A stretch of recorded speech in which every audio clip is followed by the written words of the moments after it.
উপরে যতটুকু সোজা করা যায় শ্বাস থেকে পুরো শরীরকে উপর থেকে টানা দেবেন, পুরো থেকে হাত তুলে যাবেন, যতটুকু সোজা টানাবেন, হাতকে টানাবেন, টানাবেন, নিজের সামর্থ্য করবেন।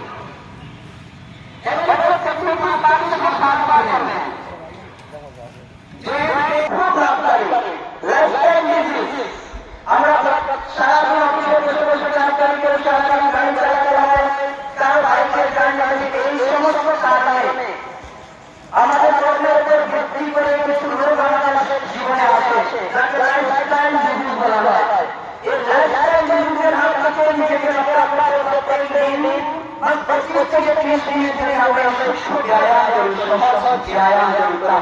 তারপর মাথার কাছে হাত, লম্বা শ্বাস নিয়ে আপনার ক্ষমতা অনুসারে হাত ধরবে, শরীরে কম্পন তৈরি হবে। এটা আপনার মাথা থেকে শুরু করে আপনার মেরুদণ্ড থেকে শুরু করে মূলাধার চক্র পর্যন্ত পুরো ব্যায়াম হয়ে যায়।